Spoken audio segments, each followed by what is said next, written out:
Good morning. Let's see if my everything is working. Fingers crossed. Good morning. So many people already. Lino cutting and simple knits. I love it. It's a very good Sunday morning. So I actually lost my nerve on the mic I was going to test because Soot did walk by it and it did cut out, and I was like, this is no way to behave. But as I was plugging in my usual microphone, I noticed that I actually finally found a way to use the microphone on the camera that I'm using, which is even more kitty safe than even more kitty safe than the usual lav mic that I use, because you know she likes to chew on it, because this one is all the way over on my camera that she cannot reach, hopefully. So fingers crossed, we've found an even more kitty safe solution than we had before for microphones that do not get chewed on and I don't have to be tied to so that I pull things over and things fall over. But yeah, good morning. How are people? I think I'm still going to be fixing these trousers that I worked on last time because I need them to be functional, and they're falling more and more apart as I don't click on them, as I don't darn them, mend them, and fix things. So let's do that. And I see we have swatching and lino cutting and all sorts of good things. So what else are you people working on? If you're working on something, or I suppose we could use up some of this thread that was already on my needle from when I was embroidering a little leaf.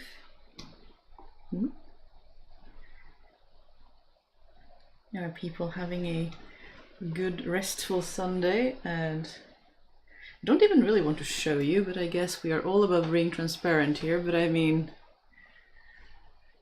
we are solidly in very holy territory, and it's solely in need of a bit of repairing. But isn't that just how things are? Late afternoon here in Australia? That sounds nice. We are just starting the morning here in Norway. Well, it's already 9 a.m, so it's not too bad, but it's still a nice, restful Sunday morning. I get a little bit of time to wake up before I sit down to chat with you, which is beneficial for both you and me, I think, because I do use a few moments to catch myself and wake my voice up and all of the things. Let's see.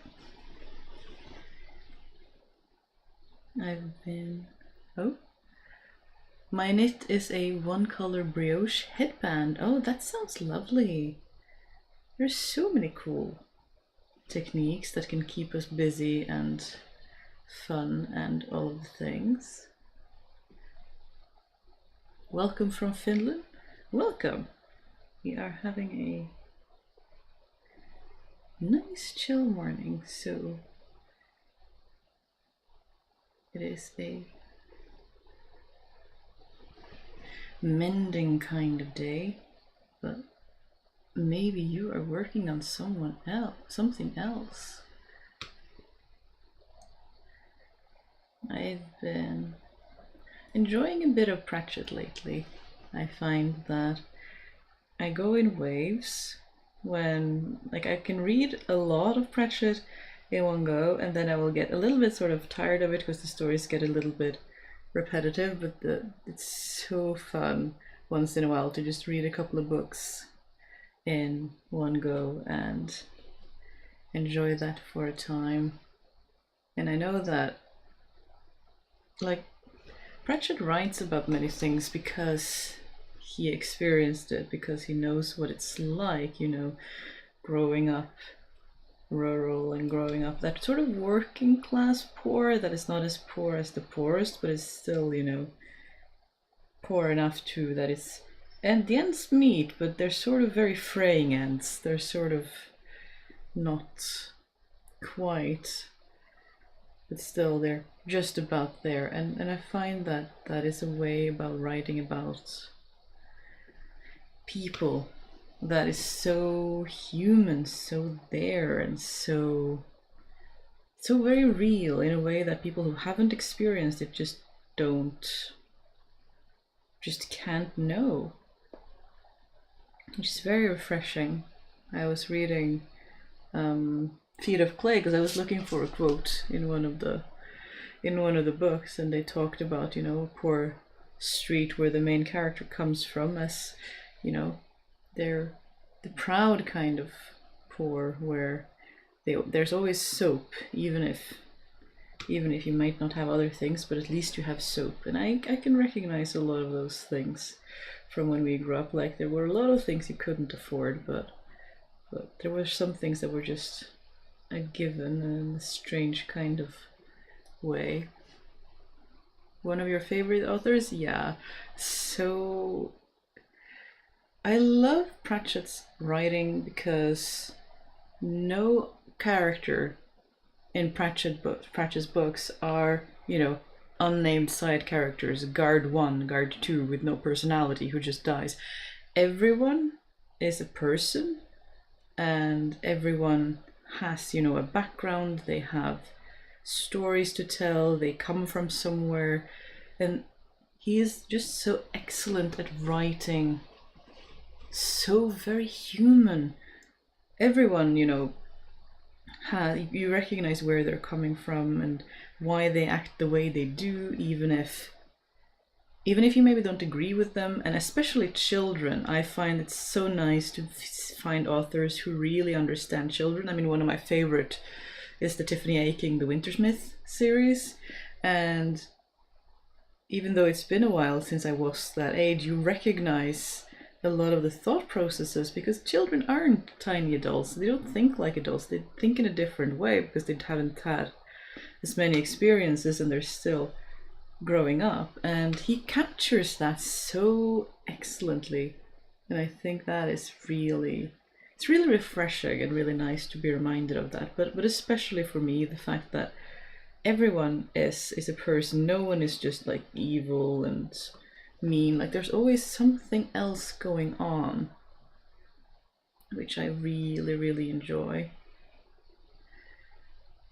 But what else? Are you reading anything interesting? And I like to mix up both like fiction and non-fiction so that I have a little bit of both, because it's very nice to just relax with a fiction book once in a while and then learn something new and interesting with a non-fiction book the next. And I at least think that is very, very nice. But as a teenager, I read almost exclusively fiction, but now I really appreciate good non-fiction as well, outside of schoolwork. I think one of my favorite non-fiction that sort of felt like it was more than non-fiction was Braiding Sweetgrass by Robin Wall Kimmerer, because it didn't feel like a non-fiction book. It felt like a person telling you stories, which, I mean, what she was doing, but telling you stories about their life, about their experiences, their way of thinking. And I found myself forgetting that it was non-fiction frequently and just getting lost in the stories of an excellent storyteller. And I had the treat of reading it as an audiobook, which is, if you don't know, is read by Robin Wall Kimmerer herself. So you get the author themselves reading you their own stories to you. And I found myself just thoroughly enjoying that so much. It's almost like I would read a little bit every day and then put the book away again, because I wanted to like make it last, to make sure that it stayed for as long as possible, make sure that I had the book and could enjoy it for a long time. I have iced tea today, which is one of my favorite things in summer. Just a little bit of green tea, a little bit of everything, a little bit of mint in my little bottle with some ice cubes, and it stays cold and it's super nice and refreshing.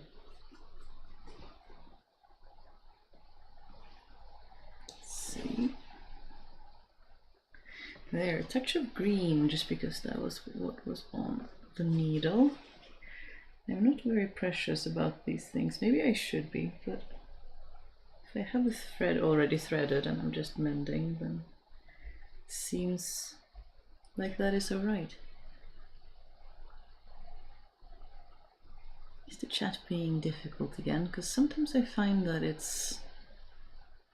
I can't see what you're talking about, and then I get confused, and then it turns out you've been talking the whole time and I was just not seeing it, which is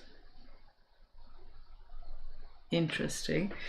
But I'd be curious, what are some of your favorite authors, be it fiction or non-fiction? We are not precious about those things. It's nice to have something to enjoy while crafting. I mean, we are hanging out talking about things here, but I also do that when I'm crafting by myself. If I'm filming, if I'm working, I will find a book, a podcast, another person, you know, doing a live, talking about things, hanging out. What else do you find when you are looking for books to read?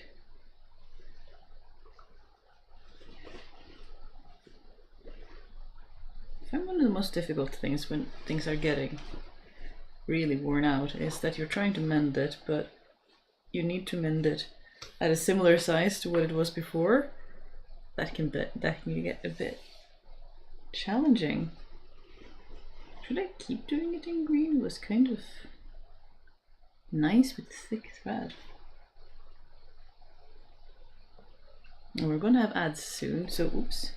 We're gonna pause for ads so that everyone gets to stay with us and don't lose out on any content. And I finally found the way to do that without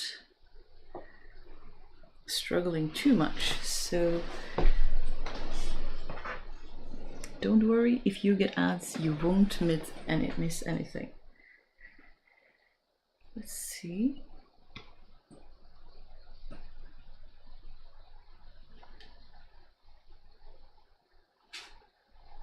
It's been a very warm May, but luckily we got some rain the other day. I think it was Friday, and we're forecasted to get more rain and thunderstorms today, which will be nice. But it's a good thing that the live was scheduled to be in the morning, because hello madam, because I will probably have to unplug things later so that things don't get at risk of getting hurt. That would be annoying.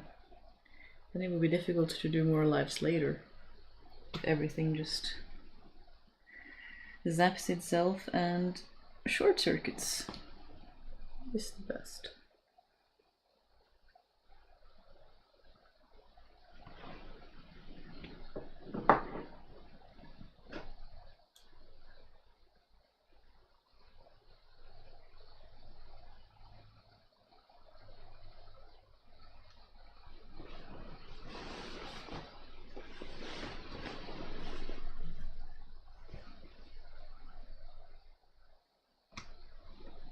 Are we sure that this is still working? Because I still can't see no comments, and I'm getting worried that I've done something wrong, disconnected something.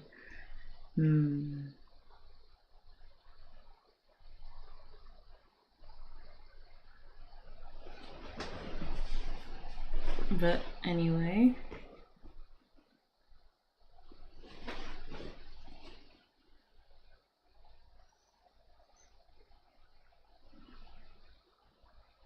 I wonder at what point do you find that it's no longer worth it to mend something because it's just almost more mend than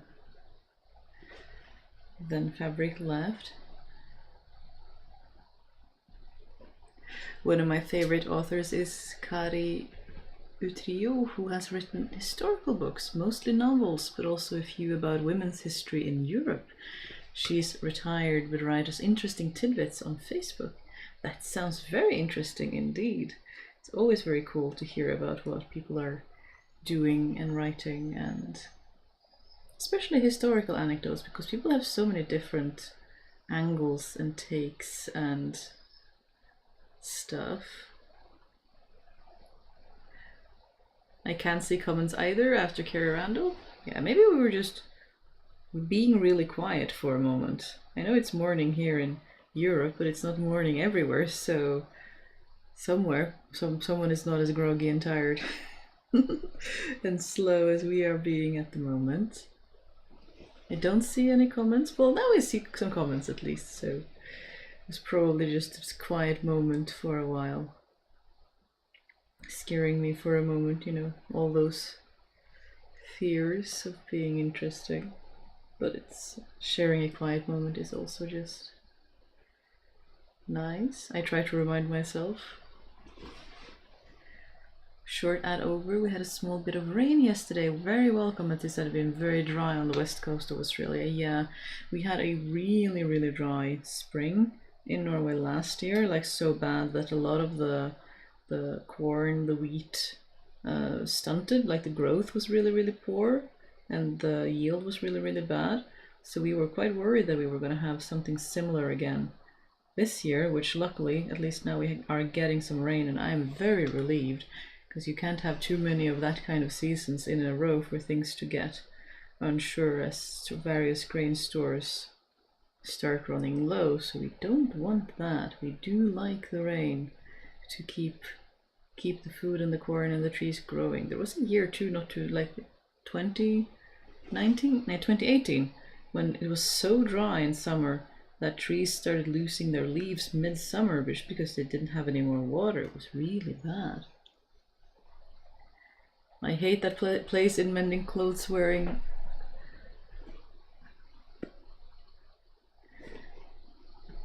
Yeah, when you reach the point where you're wondering if it's worth it. Yeah, I can understand that. But I also really dislike buying clothes, so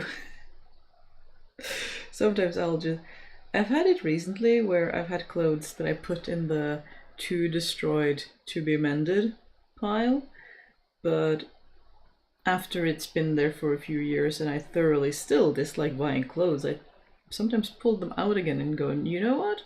Actually, I could mend this and it would still be more enjoyable than having to try out clothes to find something that fits. Because I don't even know what size I am anymore. I don't buy new clothes. I so don't enjoy it. It's just not fun in the least. Witching hour here? That is, I suppose that is appropriate. But then again, it's witching hour sometime all the time, which means we're always having a witching hour, which I find very appropriate.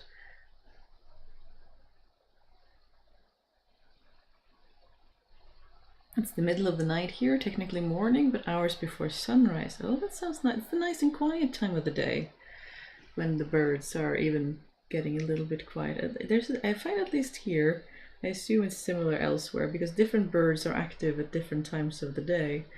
You can hear when the night birds are awake because they have different songs, and I always found that really soothing. It's a very different sound to the world, just because of the different, in songs, and I really enjoy that.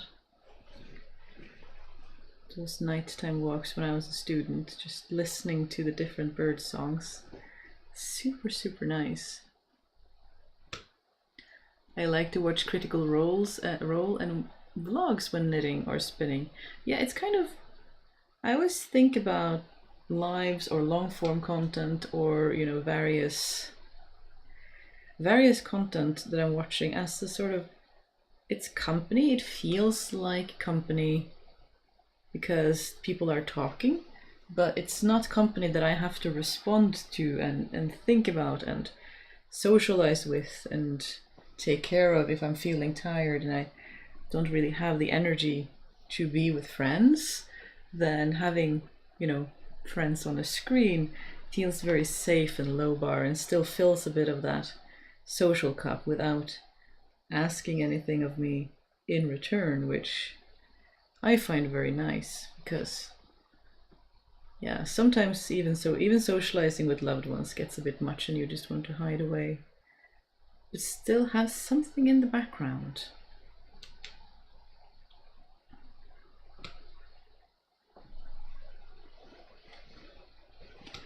We have a cold spring here in Liguria. It was warmer up in Norway a few weeks ago. Interesting. It's always interesting how it changes when, yeah, you can't always think that it's just because it's south it's warmer, because the weather is so changeable.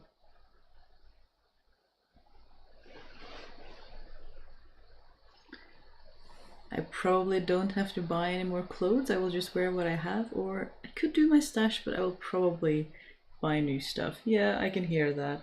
I find that especially because I have the body that I do. I do tend to wear out trousers in that typical, spot between the thighs, and it's such a tedious mend because it rubs through so fast and it's so frustrating because I don't want to pull attention to it. I don't want don't want it to be too noticeable, because that's not really an area you want people to have their eyes drawn to.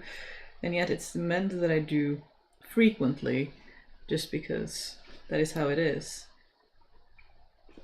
And I've tried wearing, I like wearing skirts too, but I do also enjoy trousers, so that problem does keep reasserting itself with some regularity, and then we have to address it again. But at least I get to talk to you, because I have put this off ever since I chatted with you last time, so now that you are here I get to do it again, because I need something that is easy to do while I'm trying to think of things to say, and I find this is the most excellent non-thinking, restful, crafty thing to do. It's always witching hour somewhere. What a comforting thought. Yeah, exactly. I like that thought. In Norway in winter we have something called the blue hour, which is when it's a lot of snow and the sun is getting really low. You have an hour sort of around dusk and around dawn when all the light just goes very blue. That is why it's called the blue hour, and it's really, really pretty and really enjoyable. And it often features in like children's Advent stories because it's such a prominent feature. And then there's probably a lot of folklore bound up in it too. Night birds are lovely. Yeah, they're so nice. It's so, yeah. And the air smells different and the light is different. Of course, they're still light because it's Norway in summer, and still the days just don't end. There's always light in summer from somewhere. Like it's not like winter when it's really dark. What a lovely stream to wake up to. Well, thank you. We're being a bit, or at least I am being a bit tired and slow and cozy, and we're just hanging out, knitting things, mending things, talking about birds and witching hours and all sorts of various fun things. I finally got to sleep a bit before sunrise. I thought that's quite early this time of year. Just had to finish this orange linen skirt you can see on Discord. Ah, I see. It's always interesting to see how we figure out who's who between the Discord and the live stream. But that makes sense because you talked about your name meaning little owl or something along those lines, and that is a lot of fun. I'm probably going to forget again though, because there are many of you, but at least now in the beginning while we are not too many, maybe there's a chance I will remember who's who, but I wouldn't bet on it. But the orange skirt is lovely though. Summer is such a good time for linen. It breathes and moves and just nothing else compares to it. But I've also learned over the years that just flowy clothes, just not having clothes that are super close to your skin and super dark, like loose linen shirts and other things that sort of poof up and stay like a little bit away from your skin, also really helps in keeping you cool. Because having things that are really tight to your skin, there's nowhere for the air to go. and the sun just heats it up and you get really warm. But when I'm wearing flowy skirts, the air sort of, the sunlight hits not my body but cloth, and I am not as warm, which is super, super nice. So flowy garments is definitely, I mean, as we see with people in warmer climates, that is what they go for, and there's a reason for that, because it works. I find that if I'm wearing swimwear or anything, I get warmer because so much of my skin is directly exposed to the sun, and I'm just even warmer than if I just wear something light and breezy and flowing. We've had more heat days this May than we sometimes have the whole summer. Heat isn't common in May here. Yeah, same here. It's getting more common, but it isn't really common. Like I've celebrated Mays with snow in the streets, and now that hasn't happened in a while, but it's interesting.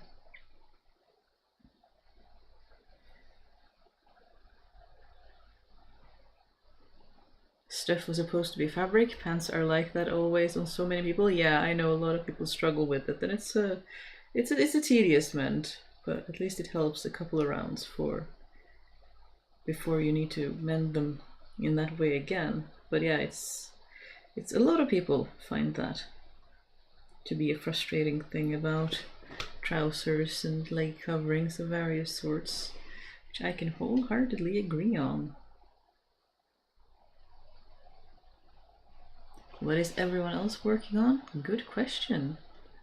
Although we don't have to be working on things. There's no requirement, there's no entry fee or demands to hang out here. We can just hang out. Even if I'm curious if people are working on anything specific that they would like to share. Just hanging out with the cat on my lap. Oh, that sounds lovely, Lichen and Moss. Sut was walking around earlier, but I think spouse is doing more interesting things downstairs, or she's in the catio yelling at the magpies. They are being very rude, being so tantalizingly out of range. I'm so delighted there are blackbirds here, and they love singing in the blue hour. Oh, we have blackbirds too. They're super pretty. They're always running around in the garden looking for grubs and insects and berries. Very clever birds. It's nice to see. We try to hang out like bird feeders in the apple tree in winter, and of course the small birds just land on it, but the magpies and the larger birds, they can't really do that, so you'll see them like looking up at it, calculating, and then jumping to try to reach and grab a little bit of it. And I really enjoy to see like how you see that they're sitting there thinking about how they can get to it. I think that's a lot of fun. I really enjoy magpies and blackbirds and other corvids, and no, it's not thinking about blackbird. I'm thinking of thrushes. Thrushes is what we have here. Blackbird is something else, but yeah, I really enjoy to see the birds when they're thinking about things.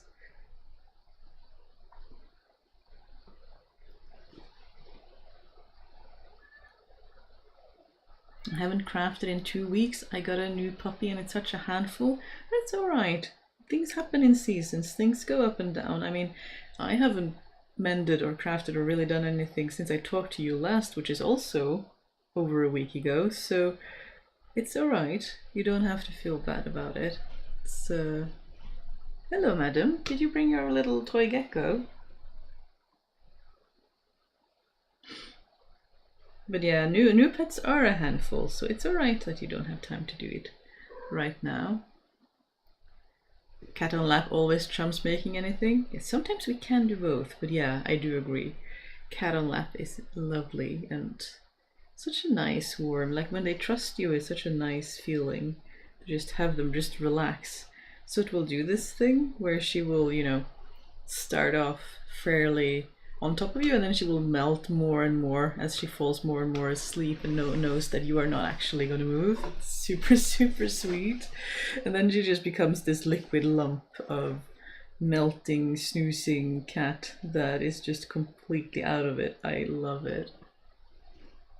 Ja, vi snakker om deg, ja? Nei?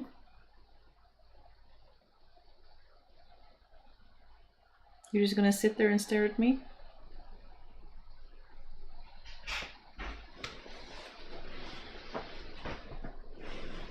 we're gonna get ads in a few moments, and meanwhile I will attract a very food motivated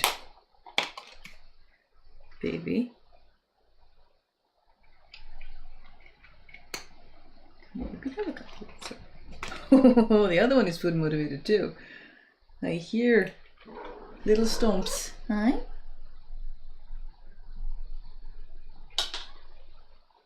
There you go. Minnie's little snacks. Empty. Did you find all of them already?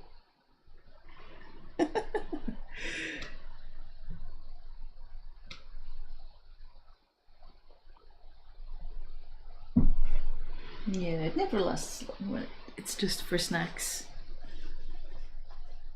Now they're scanning the floor for more morsels. Laundry, that is always something that needs to be done, so I can full-heartedly support that, wholeheartedly. It feels like there's always something either washing or drying or about to be hung in the laundry department. Or just a laundry basket staring at you with clothes that need to be washed. I'm about to work on a dress. That sounds very nice. Dresses are very versatile.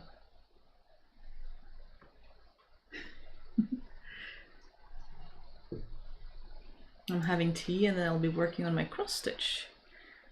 That is excellent. I always want to do more embroidery, but there's always so many other things that demand my attention, but maybe sometimes I just need to carve out some time to work on it. Because I do like embroidery, it just feels like there are always 1,000 other things that I should be making or darning or mending or repairing. Came back. Yeah, I know that drawer is where the snacks are. I'm aware. But you just had plenty. That's what I thought.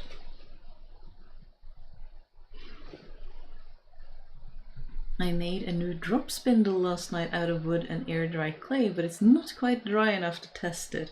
Oh, it's frustrating when you have to wait for things you want to try, isn't it? And I imagine air dried, like the clay will take longer if the piece of clay that's drying is bigger, so hopefully they will get there soon.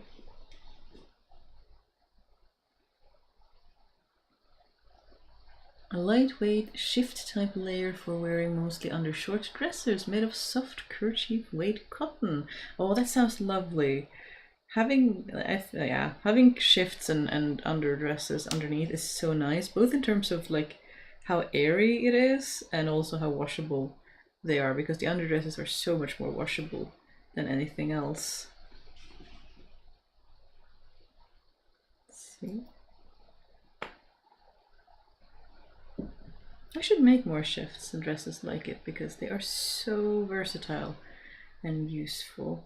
Absolutely can get behind making more of those and then having stuff that you can just easily throw in the wash. Like I'm such a fan of, I almost always wear something underneath my tops because it's a habit from the lab as well. Like it's a safety, like if you spill something and need to tear your shirt off, then at least there's something else underneath. But also it's just nice to have the layer that is easy to wash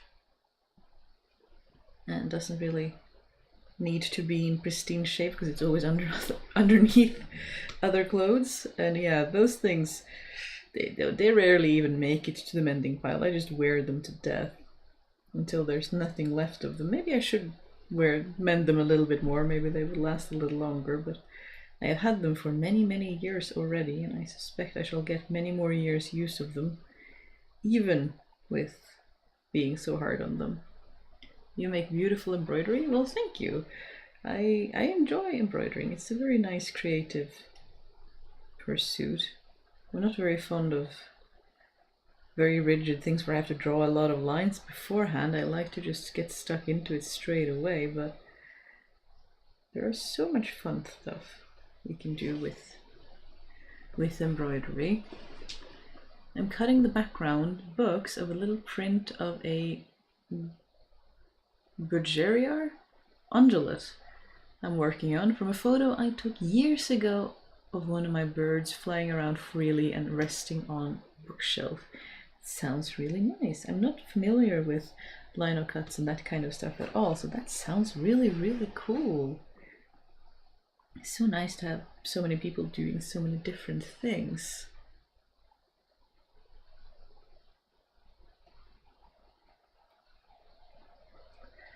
I'd love to sew the silk taffeta apron for national dress while listening, but need to wash the silk first. Now. Well, at least you can do that while you're listening, so that is alright. But yeah, that's another reason to have undergarments in washable materials. Then we can have overgarments in silks and other things that we can be more careful with, because they aren't exposed to the oils and grease and dirt of our bodies, and then they last longer, which is very nice. Do recommend. Cute container. Oh, the snack container. Yeah, the snacks come in that container, and I have to put it in a drawer because Soot knows how to open them. She is way too clever for her own good and will break into anything if she sees the tiniest bit of leeway, like anything that if it yields a little bit, she will just keep going and going and going and going. She is the most extraordinarily tenacious cat I have ever met. Embla is nowhere close, but if Soot feels like she's getting somewhere, then she just doesn't stop. It's incredible. It can be frustrating if you don't want her to get in somewhere and the door is like a little bit broken, and like the door to my workroom doesn't close properly, so I can't really keep her out unless I like veg something in front of it or use a strap or something to hold it shut, because she will do anything if she notices that she is almost getting into somewhere. She will just keep working at it until she gets it, and snack jars are no different. So we've had to resort to old glass jars and other things that she can't break into. At least she hasn't figured out how yet. And a lot of things live in drawers and cupboards well away from kitty claws with non-opposable thumbs. I'm finishing my coffee, and after I will try to work on a summer dress. That sounds very nice. A lot of us having a nice slow type of morning, and that sounds very nice for me on a Sunday.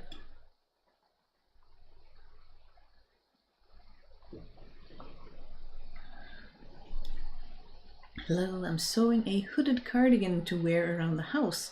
It's to replace my current one, which has been worn to bits. That sounds like a very worthy garment that has served you well for many years, or something similar. So that is, I like doing that when I actually have worn something to bits, because that indicates that it's something that I really enjoy using. And hoodies are ever so comfortable garments, aren't they? And very nice. I still haven't tried to, I don't think I have any hoodies around. I have other lounge comfort clothes, but I keep seeing people putting their cats in the pouches or in the hoods, and I want to try that with Soot and see how she tolerates it. I also want to try one of those baby wraps that people keep doing on social media, because sometimes Soot is very clingy and really wants to snuggle, and I'm trying to work. But I'm not sure she would tolerate it, and baby wraps are fairly expensive, so I'm like, I'm not sure that I'm actually going to try it out just for that. I might just try some fabric from my stash and see how that works, because I mean, it is just a long length of fabric anyway, because I'm not sure she will want to be stuck like that.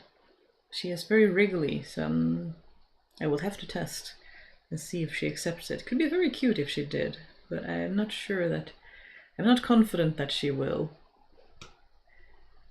May I ask, what books do you have by the lamp? Oh, we were chatting about that earlier. I have good old Sir Terry Pratchett, because I was doing a part for a video that is coming up and I have Feet of Clay. Let's see if you can see it. This is the one I have been reading. It's a Sam Vimes book because I was looking for my Men at Arms book, but I couldn't find it, so I had to settle for other Samuel Vimes books in order to get my Booth's Theory of Socioeconomic Unfairness into a script I was doing. So I just sort of went with the book that I had and went, okay, that's gonna have to be close enough, and we're just gonna have to do the Hanwavium for the rest. And the rest was just because they're cute and I wanted to have some more books in the background. So there is, let's see, there's We Free Men, and then there's Hatful of Sky, which are both 2 of the 4 Tiffany Aching books, which I thoroughly enjoy because it's so clear that Pratchett really knows poverty. Pratchett really knows, or like the working class poverty of people who work really hard and yet don't have too much, which I am somewhat familiar with myself. And also Pratchett really knows children and humans, the people. Like, there are no unnamed background characters, just guard one that just gets killed by a villain or a hero in a story. Everyone is someone. There are no, like that whole social media things of who are the main characters and who are the NPCs, and there are none of those in Pratchett, because everyone is the main character of their own story. So even if you are seeing the story from the viewpoint of Tiffany Aching or Samuel Vimes or Death, which I suppose is not the best example, but you notice that everyone are people, everyone have their own motivations. They're not just there to exist in the background. And I so enjoy that. That is something that I would strive for if I ever wrote something, is that whole, because everyone is so good. Everyone is really good. Maybe. Are you gonna lie on the project that I'm working on? Speaking of cats and sacrificing what we are working for Castle Labs, when they lie on your project, that's just the end of it, isn't it? There has to be a baby wrap pattern out there somewhere. Yeah, I'll probably just get some lengths of cloth and see if I can wrap her. But I don't like, she's very wriggly, so I'm not sure that she would like to be contained, even if that gives her closeness and snuggles and hugs. So it will have to be an experiment.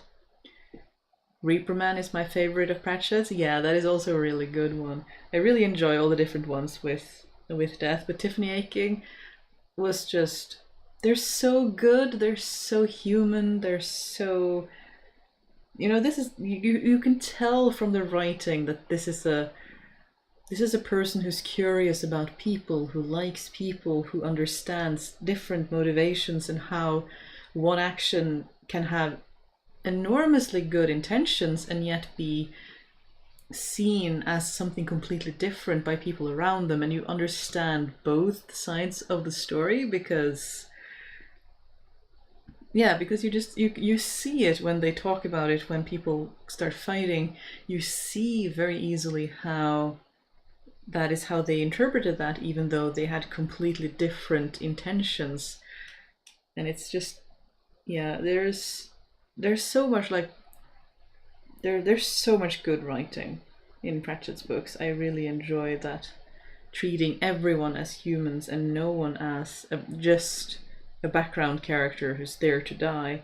That was actually something that I really enjoyed about Feet of Clay. Is, bless you. What Feet of Clay is that the main character, when the main character gets angry, it's not about someone important being hurt, because there's always the risk that someone important is gonna get hurt, that they are at risk of being hurt. But it's when someone passes away that was someone they knew, someone they grew up with, who to many would just be, a background character who just happened to be unlucky. But that is the thing that sets the main character off, which is just, so precious. But yeah, when Pratchett writes about that kind of working class poverty, where you have the pride and you have this the gruel, not the gruel, but like this, you have soap and you have things and your clothes are well tended to, and you have food, but there's not necessarily a lot of it. Like ends, like I talked about earlier, like ends meet, but the ends are kind of frayed, like it's kind of hanging by a hair, even if it works. And I think that's someone that anyone who grew up in similar conditions can really relate to and really see that this is a person who gets it thoroughly. Because I grew up, working class, so there is a certain poverty to that, but it's not like you have that feeling of, oh yeah, but others have it worse. We have a roof over our head and we have clothes, even if they're from flea markets, and we have food, even if it's a lot of the times very similar food. But there's always that, oh, but other people have it worse, other people have it worse. And then it wasn't until high school and university that I started meeting middle class people and even one upper class person in a random class in uni. And I was like, whoa, you live on a completely different planet. Your reasoning is so different, your thoughts are so different, what you take for granted is so different. And it's just super, super fascinating, because when I was a kid, I always thought we were middle class, because my reasoning was that we were sort of middle well off. I mean, we grew up in a working class environment, which helped because everyone around me had very similar situations. I've talked to other people who were working class and grew up in a middle class neighborhood, and that was a lot harder because everywhere they looked, they had less than their peers. They had, they didn't have the brand clothing, they didn't have the Game Boys or whatever, the handheld, whatever, the toys, the gaming consoles at home. They didn't have those things, all the, TV channels, whatever the local status symbol happened to be, they didn't have it. And it was just conscious, or not conscious, but constant all of the time. Whereas I grew up in an environment where no one really had more than the necessities. But I thought that was middle class because I figured we had a middle good house. Like, it wasn't airtight or anything, but it kept the rain off our heads, and we had food. It was like middle good food. You could always grab a slice of bread if there was not enough of other food.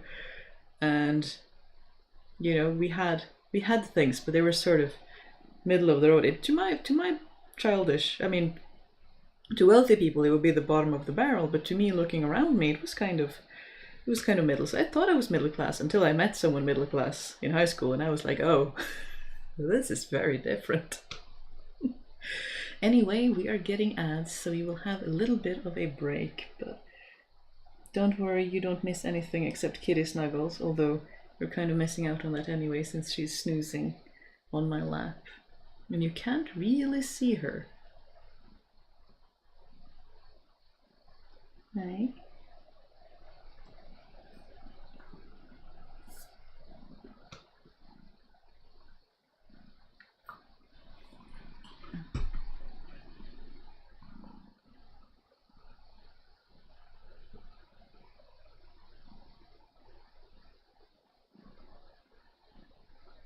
Isn't too bad to hang out of here after all. No?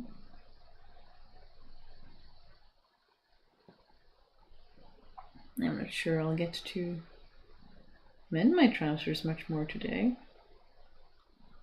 Because she's not just lying on my arm, but my arm is lying on my project, so we are kind of struggling in that regard.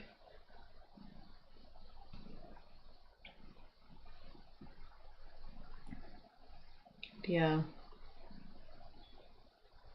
I mean, it's when you notice that like wealthy or middle class people who haven't experienced growing up in poverty or being much in poverty, not having options in the same way, you can tell in their writing, just like you can tell whenever people write about a lived experience that you have, be it your culture or your ethnicity or your religion or whatever it is, if they're writing about something and they don't know, they are not part of the culture, And poverty is the same, you know, when people write about people being poor, they write as if there is just rich and poor and nothing in between, but there are so many layers in between. Oh, I can't remember his name, but there was a Swedish statistician who talked a lot about this, about how to someone who has a lot, a poor person having shoes and a poor person having a bike might not seem that different, but to the person who does not have a bike, it is extraordinarily different. Because when you you're standing at the bottom and you look up, the person having a bike is so much further away from you. And of course the rich people are just pie in the sky, you can't even imagine, but at least you can imagine getting to the market so much quicker and having a bike. And there is such a difference. I remember when I moved away from home and started hanging out with middle class people, and it was like they came from a different world. Definitely a cultural shock. It is such a culture shock. And you know, I went to university, which was possible because we have student loan systems in Norway that allow that to happen even if you don't have family support. And the culture shock of like people who grew up with parents who attended university don't realize the extent of how much hidden language and expectations and things that people who work at university don't even realize they're doing. It's just a culture of like, I had so many unwritten hidden rules that I was struggling with when I was working as a PhD student, because no one told me that they had expectations, and when I asked they would say no because they had, you know, the polite averse communication style, but they were expecting a lot of things, but they wouldn't tell me, so you sort of just had to guess at it and do your best and compare it to what other people were doing. And it's super frustrating because this is a big hurdle to social mobility when they won't even tell you the rules, because to them the rules are just obvious. I do not find that enjoyable in any way, sense or form. Not poor, finding out that the real reason we went to the library so much in the summer as kids was not as much to keep up reading habits as to go somewhere with free air conditioning. Yeah. There are a lot of things like that you'll only notice in retrospect and go, that is the reason we're doing that thing. And now they're starting to like close a lot of those free third spaces, and that is such a shame, because teenagers are never allowed to hang anywhere, are they?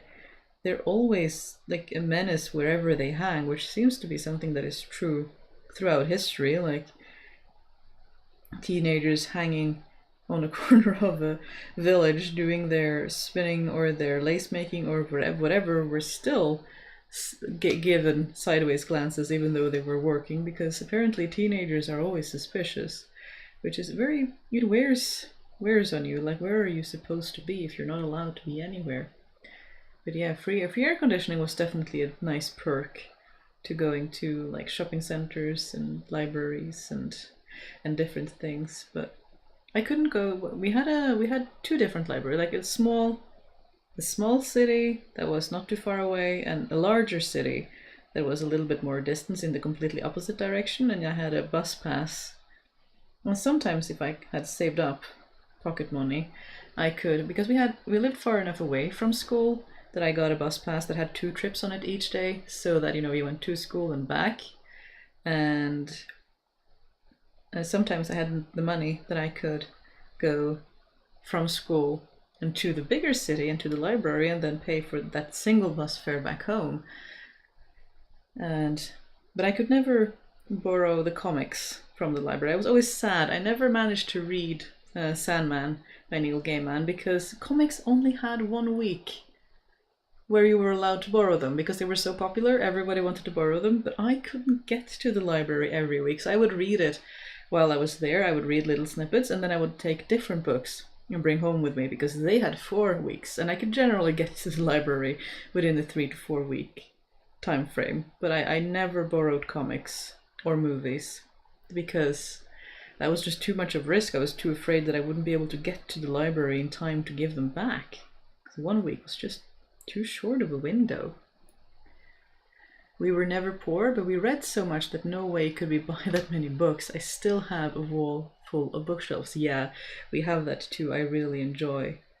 I fall out of habit of reading, like with university and all the schoolwork that you have to keep up with, but I've been trying to pick it up again, and light books like Pratchett are really good to get back into reading because they're a quick read, they're a light read, you don't have to focus too hard, it's enjoyable, you laugh, but it's also good social commentary, they're just good all around, I don't have to think too hard.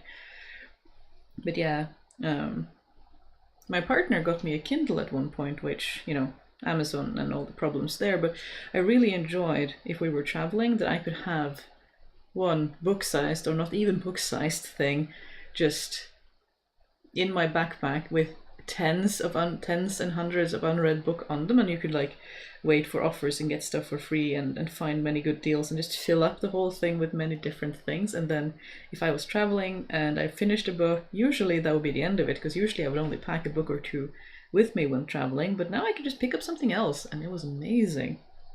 Very, very convenient thing to have.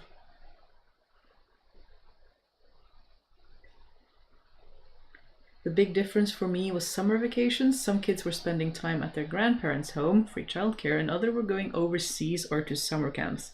Yeah, I was always a little bit jealous of my friends who went to summer camp, because when we got the little brochures, it always seemed so exotic, like they were going kayaking and they were camping and having fun, you know, roasting things over a campfire. Like I'm sure it wasn't quite as glamorous to them, but it always seemed so fun reading the brochures that they would hand out at school, and you knew that there was no way you would ever get to go to any of those.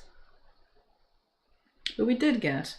So again, we weren't so poor that we didn't get any vacation. We did get like one vacation a year. They would save up, and it would be one trip, but never like overseas or really far away. Like generally fairly frugal, even then. But they prioritized at least taking us 4 trips.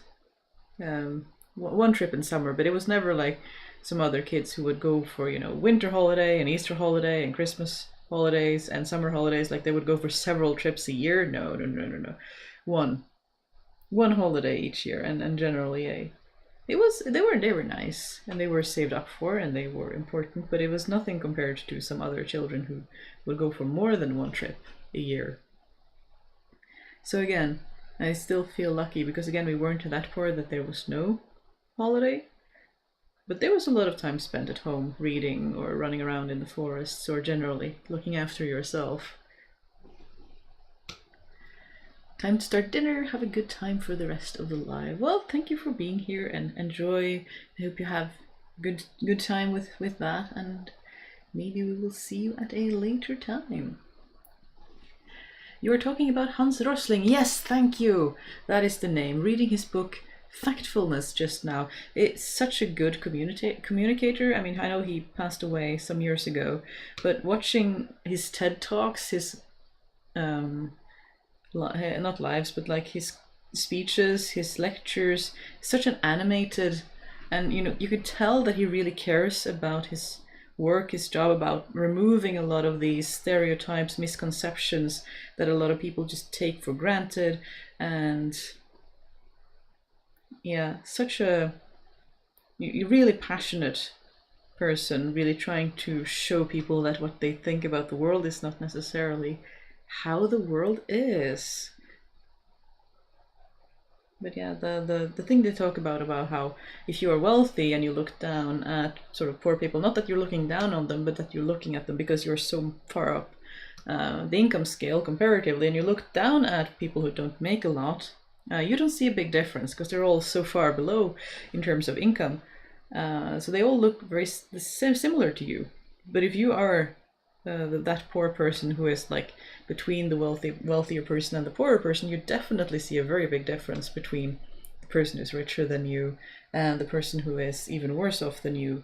And if you are the person at the way bottom, you see a big difference to the different people, whether they are earning a little bit more than you and can afford shoes and bikes, or if they are just pie in the sky, enormously more wealthy than you, there is an enormous difference.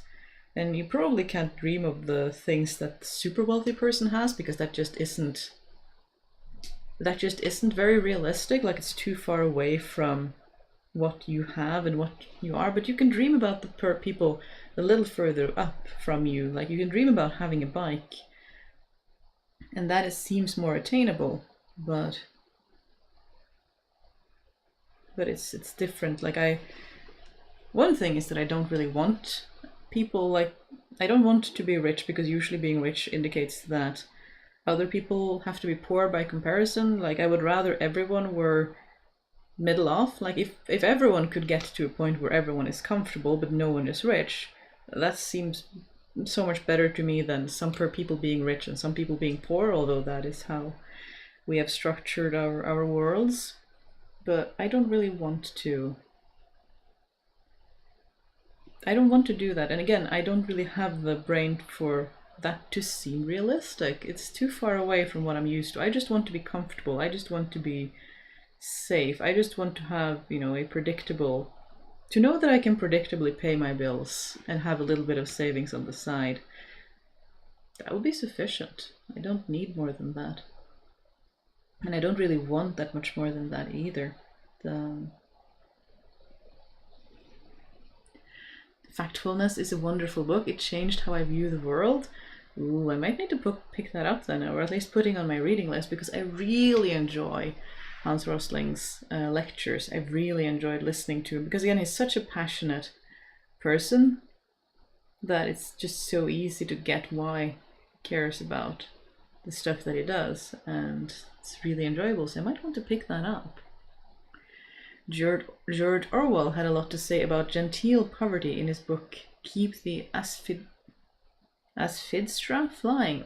That sounds interesting, because it's very nice. Like, I'm used to Pratchett's view on talking about poverty and talking about different things, but I haven't seen a lot of other people have very, very nuanced takes on it. Because like, if you read a medieval typical fantasy type thing, it's usually very black and white, and I kind of feel kind of done with that. I want things that are more nuanced, so I will be checking that out as well. One impactful book for me has been Small is Beautiful by F.E. Schumacher. I think it's from the 70s, but definitely still applies. Oh, that is also interesting. There are so many. I mean, I'm lucky that I enjoy being frugal, because that has always been an important part of my life. But some people really don't, and that can be really painful when they really have to. But yeah, if everyone could just be middle off and have, enough, that would be such an improvement to the system we currently have, where there are more and more people who can't really get by. And that doesn't seem like it should be. There's a dumb, simple part of me that's like, that doesn't seem like it should be necessary. Why are we still doing it like that? Why can't we? Why can't we make capitalism work for us and work for everyone else at the same time, without having to have someone on the top making all the money and someone at the bottom working for those people?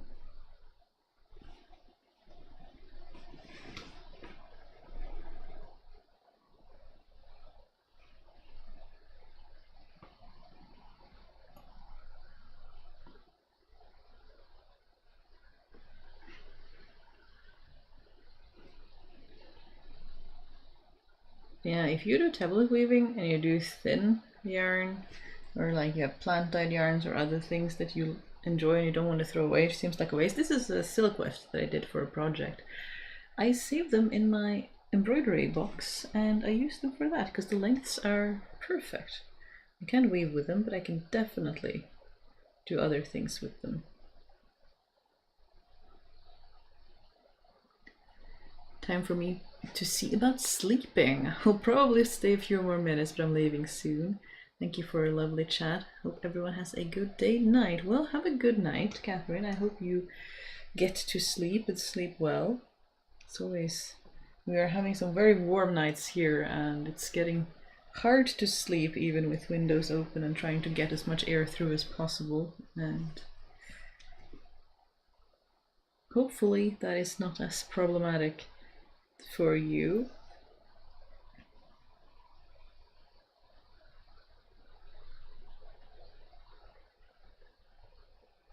Yeah, I always find it interesting when people talk about wanting to be influencers or whatever from a young age and having video cameras or whatever, because there's no footage, there's no live footage of my childhood. There are photographs, but there's no way we could afford a video camera. That did not happen. And then I have friends who have video footage who are my age from they were toddlers, and I'm just like, that is not a thing. It does not exist. And we are getting ads soon, so I guess we will have a little more of a break. It's chilly here, lovely sleeping weather. That does sound nice. Yeah, hopefully we're getting some more of that today with the thunderstorm and the rain. That'll be lovely.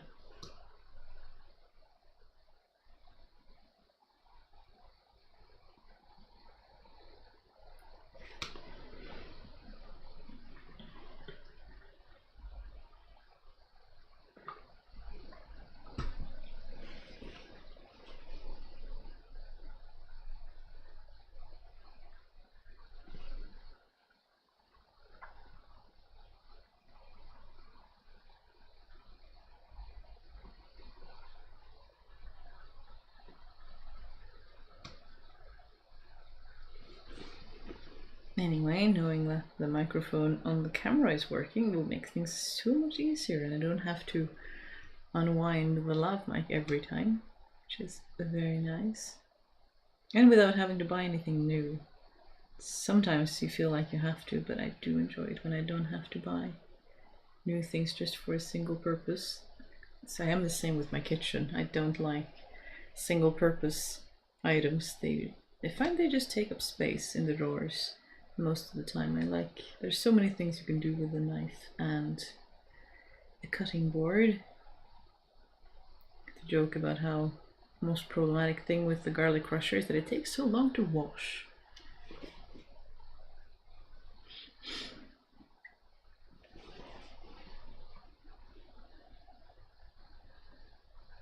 Oh goodness, these trousers really are getting tired.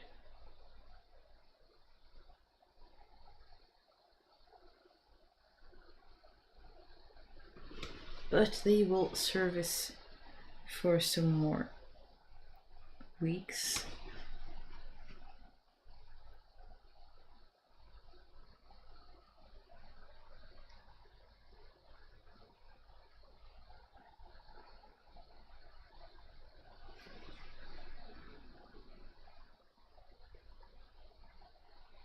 Oh, I wonder if you're hearing the laptop, because now it's directly in front of the fan, which is running awry. That is definitely something for me to test. I could always turn off the noise cancellation a bit if the fan is annoying, but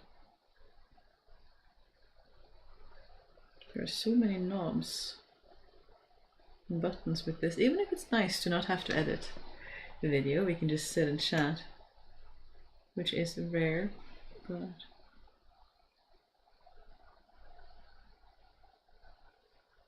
I'm probably getting a bit too soft-spoken for the poor microphone.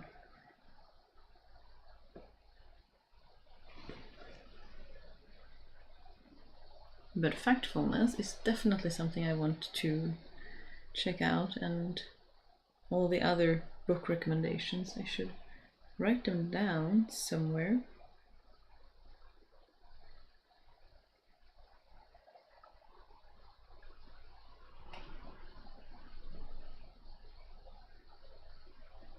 The fan keeps you comfortable? Well, I'm not talking about a fan that is cooling things down. That would be far too noisy. I'm talking about the fan on my computer, which is how I'm seeing what you're saying to me, which is sort of the camera is at the back, and then there's the laptop a little bit in front of that, and then I see what's going on. And I always have a tendency to find, I don't know if this is just my luck or that is just how it is, cameras with fairly noisy fans who like to get work in while you are when you're working. And I'm not sure exactly what it is. I assume it's the streaming itself and all of the things that is going on with the camera and the microphone and the connections, and then uploading that to the great big internet as we're talking and all of the things. But the fan is having a good time, which is why she's sitting on a book and not directly on my ironing board, so that she can actually breathe. Then the fan is vital. Yeah, exactly. It would be very difficult for me to communicate with you if I didn't have the fan of the computer running around.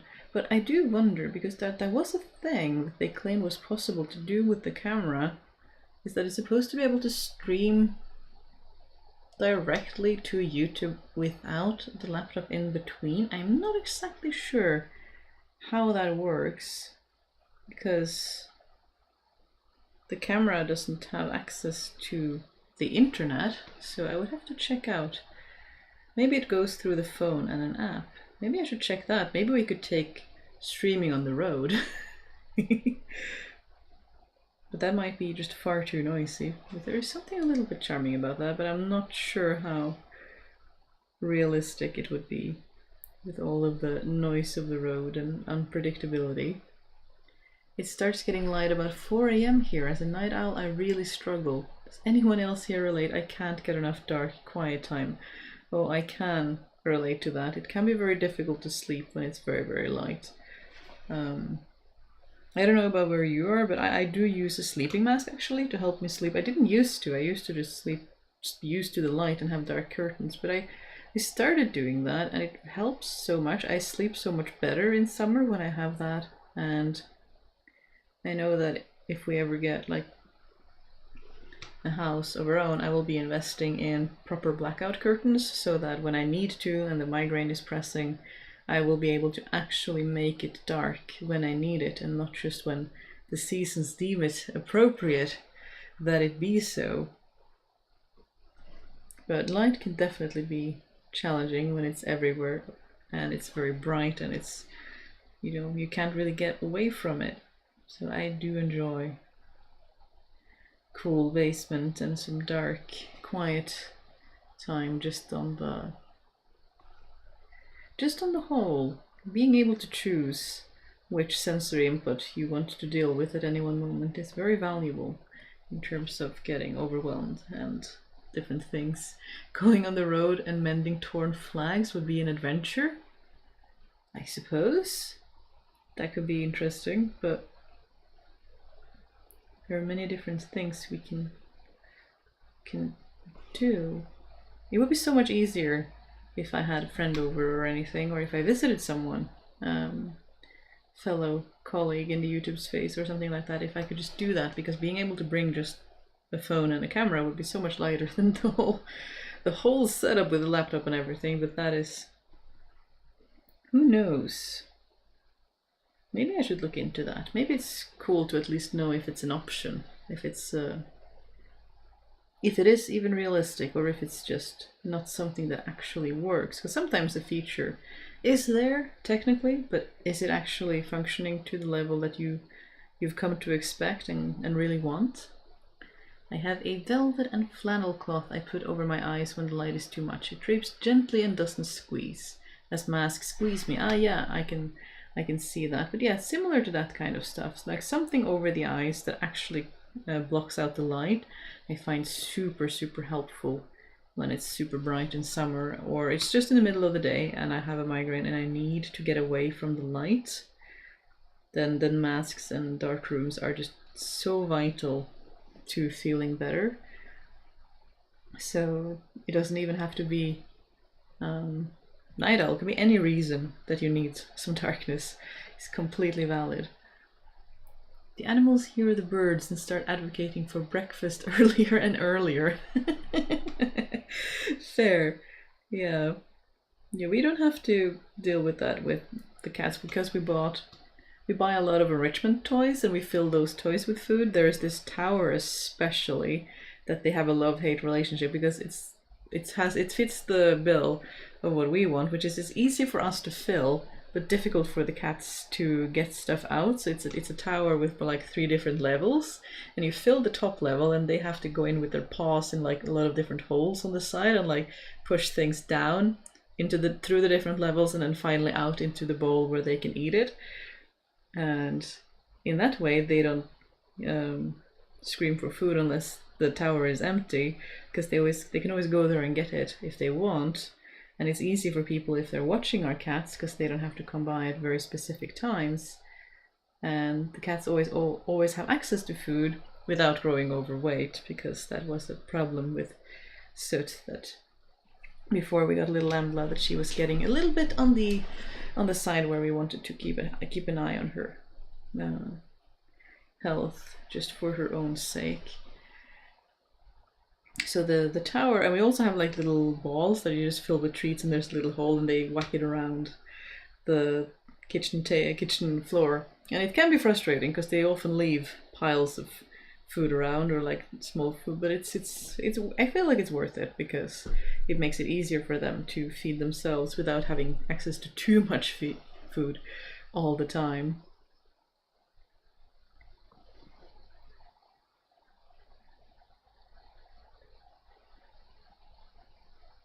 One more serious suggestion would be to go out and talk about historical places or show how something was done. Well, that would be fun to do anyway, but it would require planning, and not necessarily in a live format maybe, because I'm not sure that would be one too many things to manage at once. And then I can just bring the camera and film stuff and upload it for a video at a later time. But that is definitely like, there are many things that I want to do, and there's just such a... It's never easy to try to do everything at once. So there are always, my project list is never empty. Never fear, there are many, many things that I want to try to do. And there's not a shutter for your bedroom? I know they're not common everywhere, no. It really depends on the house you're living in. Like, it's we don't have, this house is pretty old that we're renting, and there are just curtain rods. Bring your own curtains, and you get light blocking out curtains, and we can get darker curtains than the ones we have, but they are a bit pricey, so we just have gotten secondhand stuff and may do the best we can. But eventually we are going to buy proper light blocking curtains wherever we try to settle semi-permanently, because when do you know if you're staying somewhere permanently anyway? But at least that we think we're going to stay for the foreseeable future, then it's worth getting the measuring and the sizing and everything to get it correct, to get proper dark curtains or blinds or shutters or something of the like, so that we can have dark when we need it.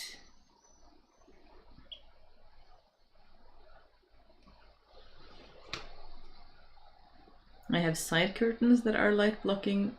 Those are almost always applicable. Yeah, they work quite well. They're still a bit pricey, but they work quite well. But me finding things pricey is probably just because I am so used to buying things secondhand. I always look for things secondhand first, and if I can't find it and I have to go buy it at full price, I'm like, oh, this is what most people pay for stuff? This is... I can't afford. I can't afford to pay this much for this stuff. I'm not used to these prices. I am used to secondhand prices for a lot of things, and I forget, like furniture, couches, my goodness. Sometimes I look at a furniture store because I'm like, oh, maybe we could pick up something just from there, and then I look at the price and I'm like, no, we will still be looking for that secondhand, thank you.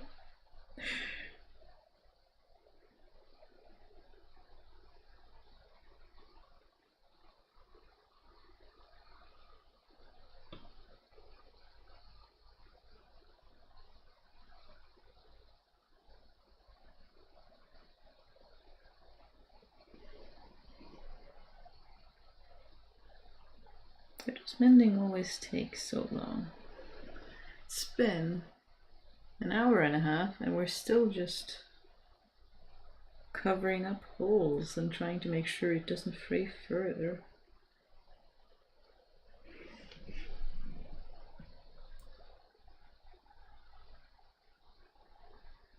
I was lucky and got gifted a couple bolts of upholstery fabric and have been putting a lining on the back with whatever I could find. It's better than drapes, but not quite as good as blackout curtains. That's really clever, because upholstery fabric is usually pretty thick, so I can imagine that will work quite well. Yeah, it's very clever. I like that idea. And that is very easy to get a hold of as well. I might look into that. I was lucky and got gifted... Oh wait, I already read that because I can read. I bought 2 sun-blocking curtains to my kitchen window and I love, love, love them. Yeah, it's such a difference to be able to control whether you get all the light or not. So nice. Thanks so much for doing these streams. They're so relaxing and uplifting. I'm glad you think so. I feel like I've been a bit slow today and maybe not as entertaining or talkative as I would like, but I guess some days are like that, where we just hang out and don't talk as much. Which I know with friends, there's this thing that, you know, good friends or in good company, silences don't feel stressful, which I have friends where that is true, where you can sit in silence together and just enjoy the silence and neither feels the need to entertain the other or engage in conversation. And while that is certainly true, I do feel like it's a little bit different when I'm sitting behind a screen and a lot of you are perhaps not even looking at the screen but listening to the stream and doing other things and doing laundry like we've heard about, or mending or knitting or lino cutting or various such sundry activities about the house. I guess I do feel a little bit more of a pressure to try to keep something of a conversation going, even as I am generally of the opinion that silences can be very comfortable and can be something to enjoy together, and that there shouldn't be a pressure to speak all of the time. I mean, we do try to take some breaks occasionally, but I feel like that is one of the ways that streaming really is different from hanging out with friends sort of physically, is that since it's only me talking, it's different from 2 people enjoying silence and each other's company together.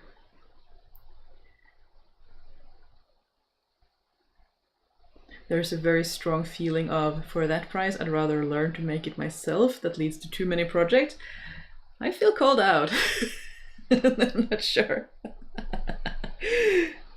And yeah, you're very right. Either make it myself or thrift it myself or find a way to make something that I already own work, or find a way that something secondhand will work, or yeah, there are many price points where I just have never made the kind of money where I would feel comfortable just buying something outright, especially if there is an abundance. Like on secondhand websites, there's always an abundance of furniture.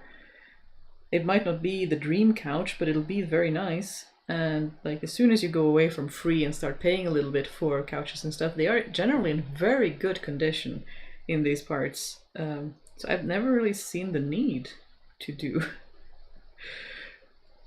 pay money for them when there's so much stuff that you could save from landfill just by buying it used.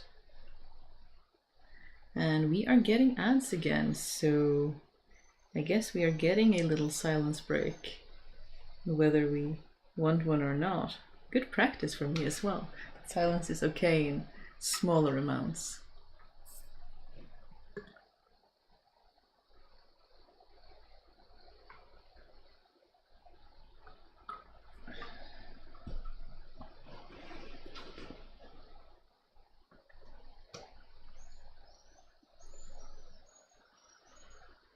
My best curtains used white sheets on the back. It doesn't spread the light quite like drapes normally do, but it gets the job done.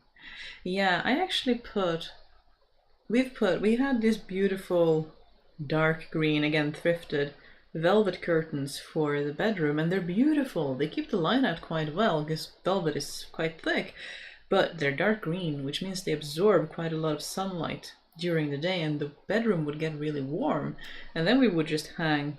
And now, just a few days ago, we started hanging a little bed sheet behind the green curtains so that the white spreads the light, throws the light and the heat back out again, whereas the dark green blocks some of the light, and it has been working remarkably well. The difference is enormous. So I really like knowing some of these concepts that can help deal with a house, like keeping a house warm or cool can really be helpful, and not just relying on either electric heating or air conditioning, both of which are really helpful and really beneficial, but there are a lot of things we can do without using electricity too, which I like to learn about those because they really fascinate me, and I just enjoy sort of trying to manage. And that's one of the reasons that I like older houses too, because they're generally built in a way to more accommodate those passive house heating and cooling management techniques that we often rely on electricity for today. I feel your frustration with mending. Philosophically, I agree that mending is good and a good thing, but I find in practice that I'm rather slow at it, and very often other bits of garment die the next wash. Yes, I can absolutely relate to that. You mend one thing, and then the next time you look at the garment, something else is broken instead, and it's just an ever, especially as the quality of clothing goes down and clothes just wear out faster because you're not expected to keep it that long. And of course, if things wear out and most people just throw it out, they have to go back to their shop to buy more. So planned obsolescence for everyone. And that of course also makes the clothes harder to mend because they're sort of just meant to break fast and be cheap to produce, which is super, super frustrating and not a good cycle to find ourselves trapped in. I tend to search for pre-loved. We have a big online market for used stuff. Yeah, it's the same here in Norway. We have a big, I mean, there are some critiques about it because people are saying that they kind of have a monopoly because there's one big website where most people will go in order to look for or sell secondhand stuff. But it's very, very useful to have a place to go for. And you can search by region, by price, by type of thing, and it's I've used it all my adult life, and it's super, super helpful to keep when you need something but you're on a budget. That can be really helpful, and you have often the time to wait and look for a thing and wait for a thing to show up, or are able to accept something that is close to what you want but maybe not perfect, but close enough that it's worth all the money you save by buying it pre-loved, which is an excellent term. Do you all have to worry about bed bugs? Not generally. Bed bugs are not a big thing in Norway. It has been too cold, but as climate changes and things change, that might be something that will crop up more and more with time. But historically, well, that's historic. It's a bad way of putting it, because I mean we did have lice and all of those things, so it's not like it's not something you can't think about. But there are firms you can buy through if that is a worry that we see more and more, and I think we'll only get more and more of this as things get more expensive and more people have to buy secondhand, is that you get firms that will buy something secondhand and they will rinse it and make sure that it's good and washed and clean and has no bugs or anything in it, and then you can buy the secondhand item from them. So of course that'll be more expensive than buying it directly from another person, but it'll still be cheaper than buying it new. So that is something that could become potentially more and more if people are worried about that kind of thing. But here we generally don't have, and also of course you would inspect an item before taking it and making sure that it's clean and that it comes from a person who's like reputable and take care of what they have. And we haven't had any bad experiences with that kind of stuff, but it's worth thinking about depending on where you live, and being sure that you are careful with where you buy from and in what condition is it. Like if it's standing on the side of the road, that might not be the best condition to get textiles. They might be exposed to weathers and bugs and various things, but when we buy it, it has been stored safely inside houses and taken well care of. So it hasn't been a problem for us, at least. I asked for a price to reupholster a sofa I liked, but the cost for even just the fabric was equal to that of a new sofa. Yeah, I get that there's a lot of labor involved, but that can be frustrating when you have something you like and you want to take care of it, and yet it's super difficult to do so in any way that is actually doable with wages. I do take my shoes to the cobbler because I find that it's worth it to prolong the life of it, but it's not as expensive as big projects like reupholstering a whole couch. Like that would be quite a lot. Although I have seen some furniture companies sort of sell covers that you can put over, and then you can get those in different colors to either take care of a couch or to refresh a couch that is getting tired. So I see stuff is starting to crop up that has some of those thoughts sort of ingrained in them. But it's slow, of course, because it's more business for the company if we just buy things new. A few moments of silence now and again then feels natural when you're streaming. That is good to know, because they are comfortable for me too, to, you know, rest and take a break and maybe think about the things you are writing or various things that are on my mind, or just phrasing things. So it's good that it doesn't seem strange for you on the other end as well.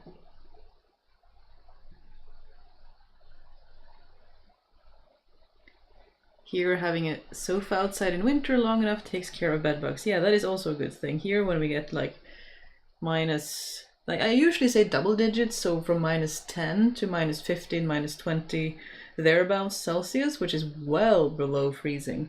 If you throw out textiles or put furniture out in the really brisk, white, clear air, like if you have a little bit of snow, like it's a dry cold, because it's too cold for water to be in the air. They just crystallizes, so it gets really dry, and it's so cold that the bugs do actually die.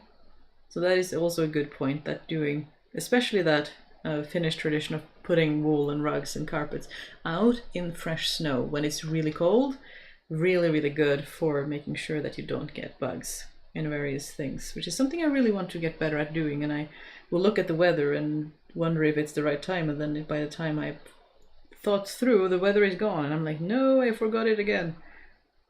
But I want to get better at it, because it's very good for keeping our textiles healthy and refreshed and cleaned. I put curtains on a shower curtain rod and put them on the outside so that heat can't even get to the windows. It looks a bit tacky, but it's efficient and cheap. Yeah, I can see that. That would be really efficient. Just stopping the heat from reaching your building at all. And that is why you have like eaves and stuff over houses with the roofs hanging over the building. It's not just for the rain to not hit the building, but also so that sun doesn't hit directly on it as much. There are so many clever building practices historically that are so understanding of how the weather usually behaves in that part of the world, that we are losing at a rapid pace, because a lot of the time people want similar houses to what they see in other parts of the world, and they aren't necessarily adapted to their own climate in the same way, and then we just use electricity to compensate. But there is so much. Not only is local architecture beautiful, but there's also a lot of clever design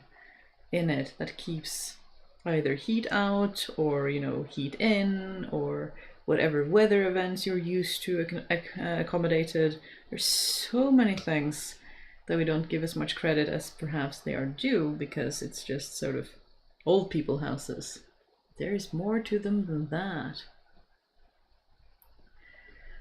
Learning how to use smaller amounts of electricity can be really cool too. I was overheating until I tried angling one of my fans more towards the ceiling, and it cooled the room more. Yeah, exactly. There's so much like science in how the air flows and moves that is just fascinating. Like, this is what I talk about when I say that I enjoy being frugal, because I really enjoy resource efficiency. How can I use this to the best of its efficiency? If I'm like, there is an apple tree in the landlord's garden that we are allowed to use as much as we can. I really should prune it, because the branches are too tight, so the apples they sort of start rotting on the branch, so they're not really good for eating. But I can turn them into apple juice or apple vinegar, and then, or like apple juice, and then I can take the scraps and ferment them into vinegar and then use the whole apple in that way. And I really enjoy that way of thinking. Like with electricity, like, yeah, use it when you need it, absolutely, but how do we use it efficiently in the best way that we can, in the most, efficient way that we can? And then learning the science of how air flows and sunlight and water, it just brings me joy. I don't find it a chore, I just find it fascinating. How can I make this even better than it already is? It's just so cool.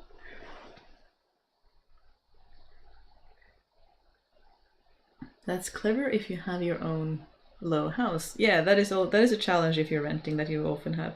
And even in some places where you own too, if you have, like, you can't make changes to the facade or stuff like that. But there are still things at least we can do on the inside that still helps. And we have a very friendly, very nice landlord. We're very lucky. So they're generally very accepting when we ask if we can do a thing, and it's not, unreasonable. I dislike summer with a passion, mostly because of the heat. It gets 30 degrees indoors, and if I don't cover the windows. The curtains keep it at 5 to 8 degrees cooler, not much, but anything counts in a heat wave. It really does. It really does.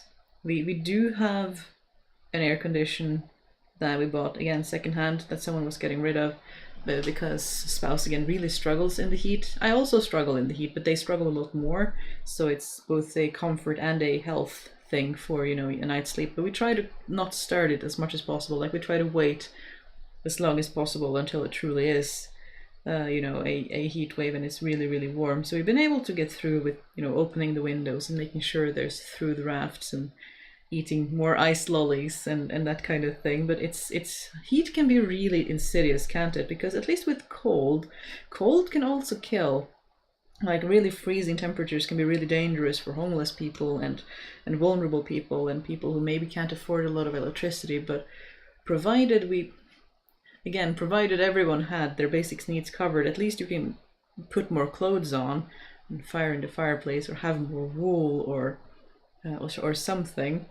But with heat, you can't get away from it. It's everywhere, unless you can put on an air conditioner or something like that. But yeah, I also find heat to be more difficult to deal with than cold, because with the cold I will put on a blanket or do something. But with the heat, there is no escape unless you happen to have an air conditioner or a river or water or something like that to help cool you down. And that can be really dangerous. We see it every year, that people die in the heat waves, and it's really tragic that we just get more and more of these. Anyone see Makara Tour's video making a suit out of couch fabric she found on the side of the road? I have not seen that, but that sounds like a lot of fun. I have to check that out. Determined to try to make apple wine this year. That sounds a lot of fun. I really like fermentation and I really like the science of it. I never really got started with anything alcoholic because we don't really drink, so it wouldn't get drunk. So that's why I go from scraps straight to vinegar rather than through alcohol in the middle, which, fermentation, if you deprive it of air, will ferment to alcohol, and then you give it air, it will ferment the alcohol and the sugars into vinegar. So I just kind of skip the anaerobic, the non-air phase, and go straight for vinegar, because we wouldn't use alcohol. I guess I could use rubbing alcohol and distilled spirits for cleaning, but home distilling is not allowed in Norway because it's very dangerous. You can blow up houses, and indeed people have, if they don't keep control of the gases, because alcohol gases can be are very flammable. And B, it just isn't worth it. There are many other food items I would rather experiment with. Ooh, I can actually do things like notorious muhahaha fingers now, because without the lav mic I don't have to worry about knocking that over for you and giving you lots of extra noise. There are many benefits to this new microphone setup. That kind of landlord that you have is very much needed, yes. We value them so much. And I think it's in part because this is a fairly common, I mean, we're getting more and more of the, you know, big corporate landlords, but a very common because there are tax breaks in Norway that if you rent out something that you own yourself in a house you live in yourself, that has a smaller square meter space than your own living space, you get tax breaks. You don't have to pay all of the income.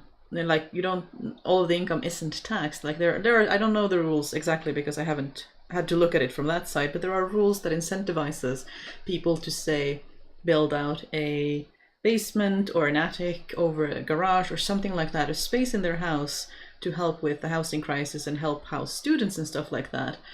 And in this case, as is common in Norway, you will often have on a farm, which we do live on a farm, the landlord has the main house, and then traditionally on a lot of Norwegian farms, you have a sort of old person house because farms are commonly inherited. So when the new farmer and their spouse takes over the farm, the old people, having been the farmers up until this point, move from the main house into the old house. And in a lot of farms that is common, and that is the house that we are living in, because of course these days that is not necessarily how farms work, and the farmer, our landlord, didn't grow up on this farm. They bought it, so they didn't have the use for the, you know, old people house in the same way. So they rented it out, and that's where we live, on their property with them. And we find that when landlords live with their tenants, at least in Norway, you see a lot of the same issues, like they are close by if you need anything. Of course, you can still be unlucky and still have unreasonable ones by far, but I've had the least enjoyable experiences with renting when the tenants, when the landlords have been corporate and, you know, far removed, and they never get into the building that you're renting. They never see the issues. They never experience any of the grief in the same way. Then that leads to a very different dynamic. But when they live in the same house that you do, it helps a little bit with decreasing that distance between the landlord and the tenant, for us at least. But by far there are still challenging experiences, like, let's make no secrets about that. And we are getting more ads. I feel like the ads are getting more fast, or maybe it's just that I'm talking too fast and things are moving more quickly.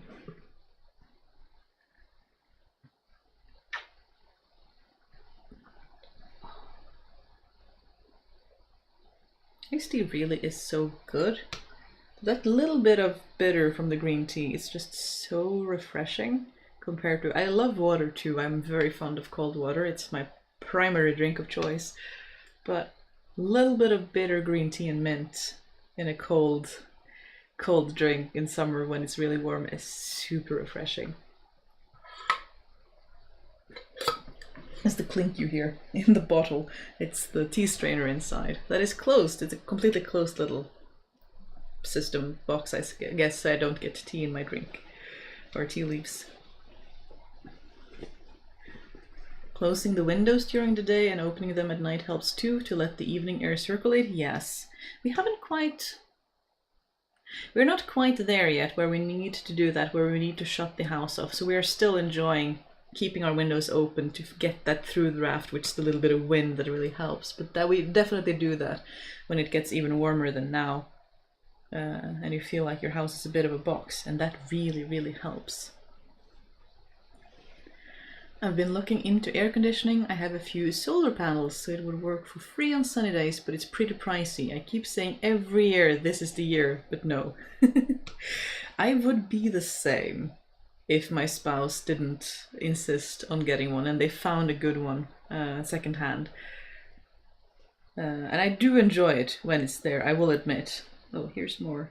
Yeah, this is going to wear through soon.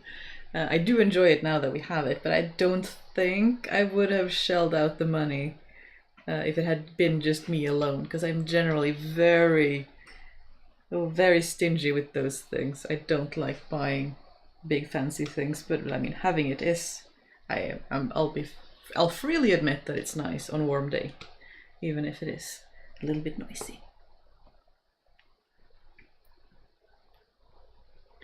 Renting in Australia can be very frustrating, as a lot of rental properties absolutely chew through electricity, but your options for improving the house's climate control are limited and non-existing. Yeah, that is super, super frustrating. Again, we have like flying pig and pigs fly type of scenario with our landlord, because their farming job is they make firewood. They also grow grain, but their primary job in winter is that they chop wood and they grow firewood. And they are amazingly generous, so they let us have as much firewood as we can use in winter for free, or like part of the rent, which is amazing, frankly, and really helps living in an old house that has some and there's so yeah, but yeah, when you have a house that isn't well taken care of and it eats electricity to either heat up or cool down, that is super frustrating when you can't do anything reasonably about it. That is, yeah, it is super problematic with, you know, renters who can't help lower their own bills because the landlords won't let them, which is super weird because it will benefit both of them, right? You'd think it would be beneficial to landlords too to let their tenants do stuff to the house, because a better insulated house would also be better for the house. You definitely need strategic airing. I put a fan blowing out to the sunny side so that the replacement air comes in from the shady side. Once it's even just 0.1 degrees cooler than indoors. Yeah, there are so many clever things that we can pick back up again, instead of just relying for electricity for everything, because, you know, then we'll just need more and more and more electricity, more than we can produce, because we keep increasing our needs, and you can never feed entirely an ever-increasing need. But if we dig out some of these older practices and manage to do some clever stuff, then maybe we can get to a point where we have enough for everyone. I'm considering it too because I live in a city and the dome of heat is horrific in summer during the heat wave, and the very dry summer we got in last year don't help. Yeah. We lived in London for a few years while spouse was finishing their undergraduate degree, and the heat dome effect of cities is no joke. It was always 5 to 6 degrees warmer in London than anywhere outside the city limits, and that was just like on average, not just, you know, on the asphalt in front of concrete buildings. And it was so, yeah, it was intense. Having grown up in areas with primarily forest, where you can at least go into the forest in the shade of the trees to cool down, it was very surprising to me. It is not something I have experienced before, and certainly something that is very serious. The heat island effects of cities is, yeah, and a lot of people who live in cities don't have a lot of disposable income to get things like air conditions and stuff, and maybe they aren't even allowed by their landlord, and they just have nowhere to escape to. Oof, yeah, no, heat is a serious issue. Yum, love cold mint tea in summer. We'll try to have it with green tea this summer. Yeah, I have this green tea with mint that is one of my favorite teas. I like buy it by the kilo bag because I drink so much of it. I'll buy other green teas. Green tea is my favorite. I'll buy other green teas for novelty, but I always keep returning to my green tea. I think it's a gunpowder, like those little balls of green tea that has quite good flavor, like quite good bitterness, that is mixed with mint, and I buy them. I just send in an order to my local tea shop and they send me. You know how tea shops, at least in Norway, there are actually a fair few of like loose leaf tea shops, and I enjoy those because then I can control it myself. Madam? Pardon? So in a lot of those tea shops you will have those classic like big tea boxes that'll hold maybe a kilo of tea, and they will pour one bag into it, and then they will scoop out 100 grams maybe, probably the whole 2 kilos if I think about it, because it will be a lot for them to refill them every time 10 customers buy 100 grams. But yeah, and then they will fill up smaller bags and give to their customers and sell them loose leaf, which is my favorite way because the tea is really flavorful. And I will send in an order for not 100 grams, but a kilo, because then I know that I get the unopened vacuum sealed bag that they themselves refill those boxes with, and then I keep them in the pantry. And I will go through a pack of those in a year because it's my favorite. I drink a lot of it. It's one I can always return to. It's a very safe option for me. I weren't able to find it organic and fair trade last time I looked, but maybe I should have another look and see if I can find it, because that was one thing that made me a bit sad, was that a lot of the organic teas they had were either unflavored or very floral. I will look for another one again that is organic and mint, because it is unabashedly my favorite, and I'm very predictable in what I like. I generally like it for quite a long time. I very much appreciate our central heating, otherwise I would freeze more often. Yeah, I know a lot of people really enjoy that. Central heating is not as common in Norway as in a lot of other countries. I know that it's very common in the UK, for instance, and in the US.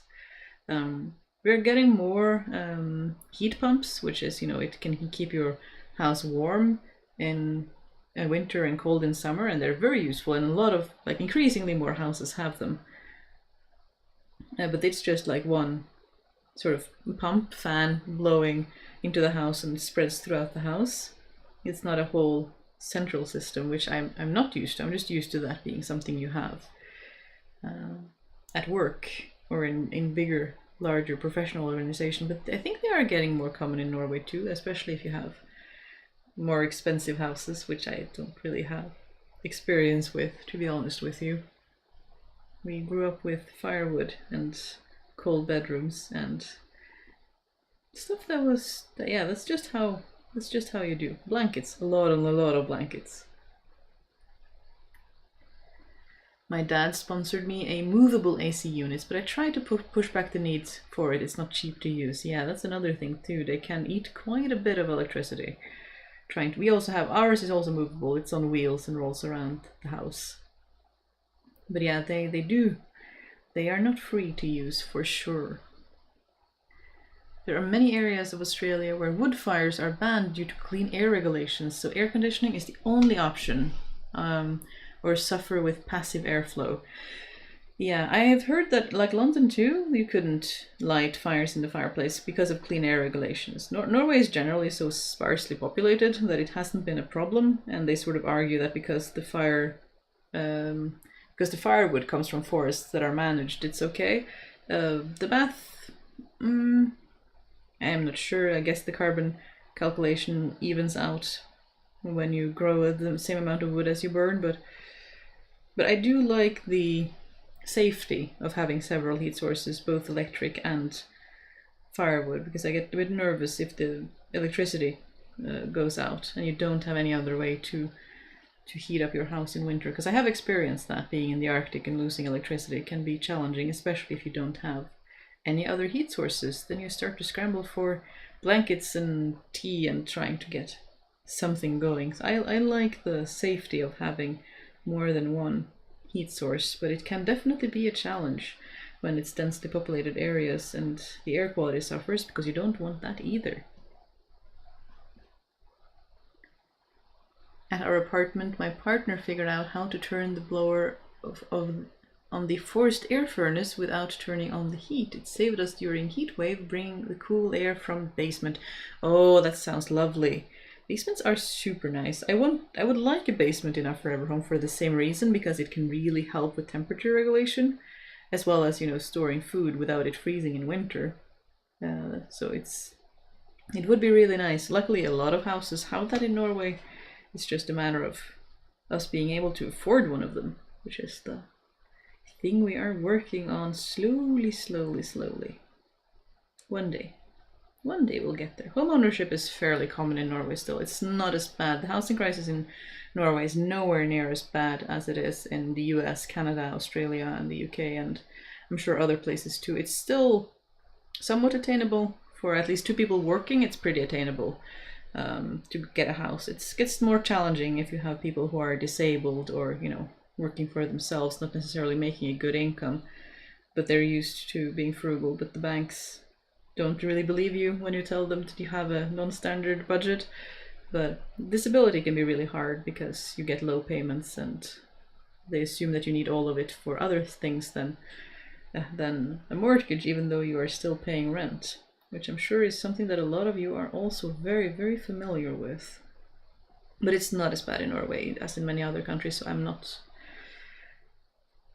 complaining in that regard, just commiserating, because I know there are so many places that have it much, much worse than we do.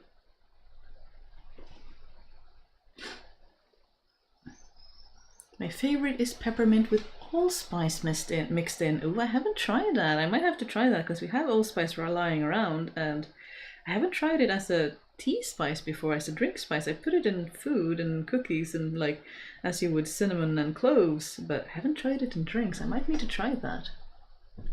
I rely on hot water bottles and an electric powered oil radiator, blankets in winter, and fans and blockout blinds in summer.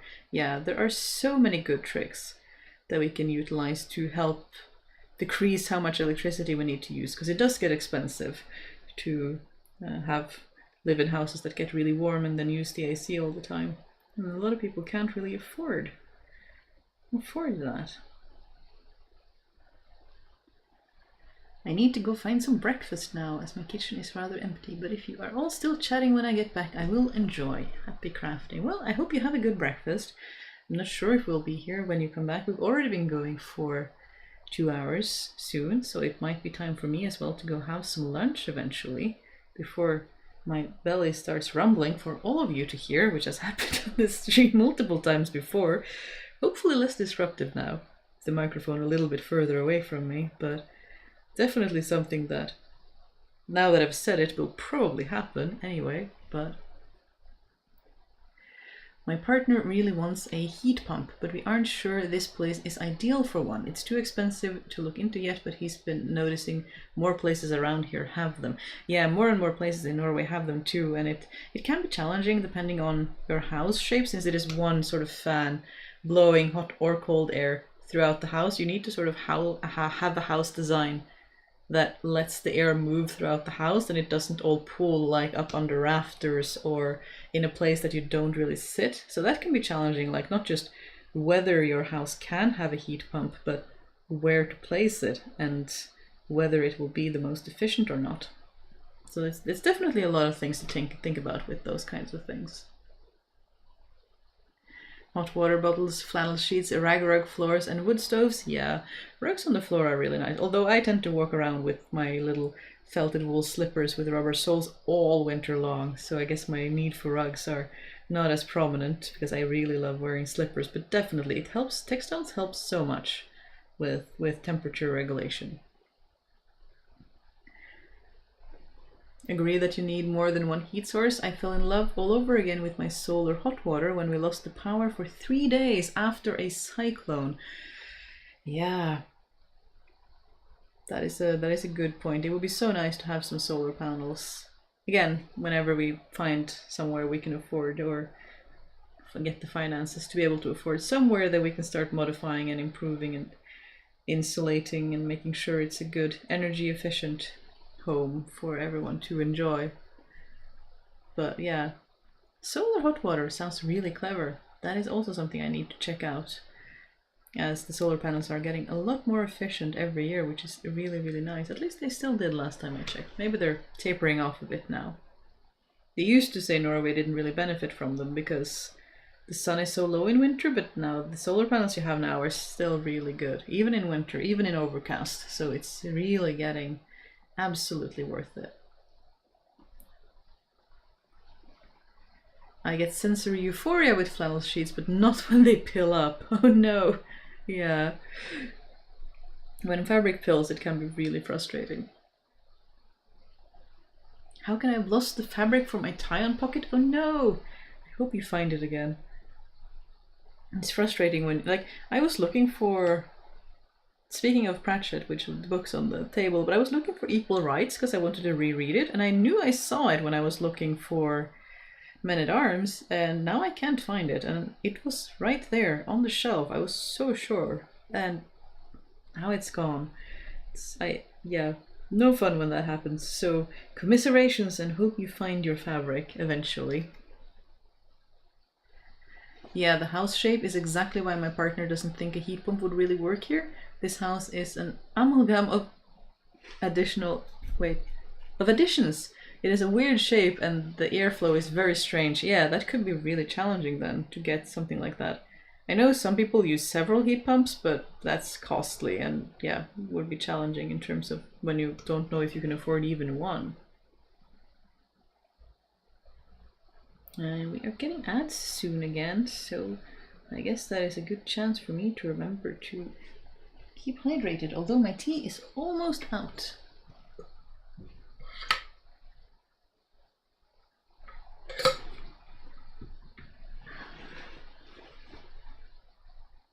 I think I will finish up this thread and then we shall say our goodbyes for now until we meet again.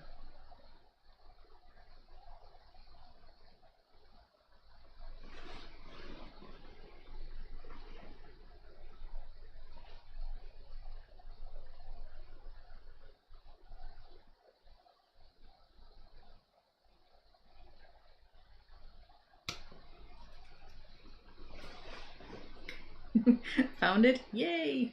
I'm very glad you did. It's always very nice when it wasn't actually lost, just lost for a little while. Let's see, can I vary this thread without having to snip it off?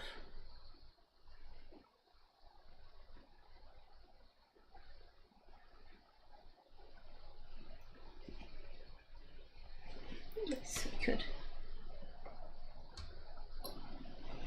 Alright, a little more. Hopefully it'll hold together a little more. I've just patched up all the tears. I don't know if you can see this. Let's see if I can do some with color, some without. But I was going to put patches on top, but I guess this is as far as we get this time, so maybe patches will be next time. But anyway, we are getting closer to having mended it and getting it mended, which is very nice. But all progress is good progress, so that is the main thing that we want, isn't it? To just get the thing done. But anyway, I think that is it for this time. I'm going to visit a friend this coming week, so there won't be a live stream this coming week, but we will get back to it the week after that. I'm quite excited. I'm generally very bad about taking time to myself and taking time to go travel and visit friends and stay away from work, and in this case spouse is staying home to take care of the cats, and that is really strange, that feeling of being selfish, of doing something for you and you don't even bring the other person, has been really hard for me and not something I prioritize. So this is practice, a little trip to a good friend this coming week will be nice.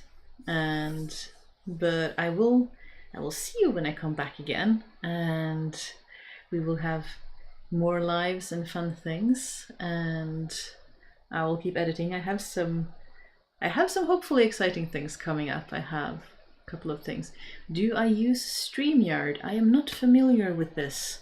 I've heard about the Stream Deck and StreamerBot and a couple of other things, but I hadn't heard about StreamYard. I might check that out, but no, I don't have any of those thing. I use OBS because that is Linux compatible, and I do use Ubuntu Mate as my primary computer. I have for over 10 years, so I need everything always to be double checked if it actually works on my computer, because most programs don't, but generally we can find a workaround.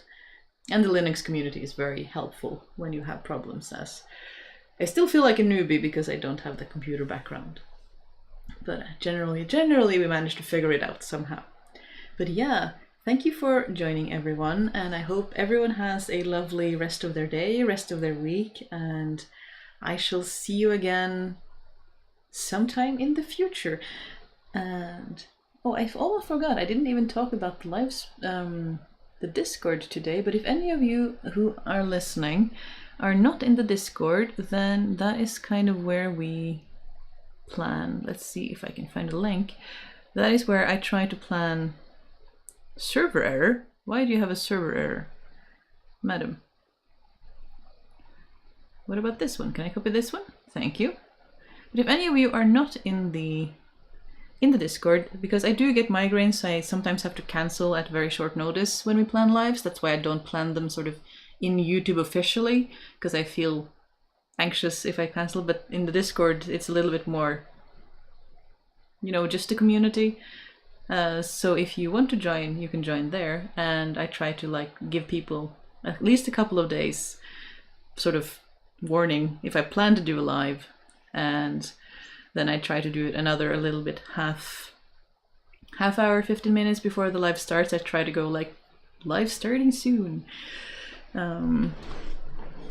So if you want that, then san arigato, arigato. But I hope you everyone have a good week, have a good rest of your day, have a good all of the things, and I will see you all soon. Bye.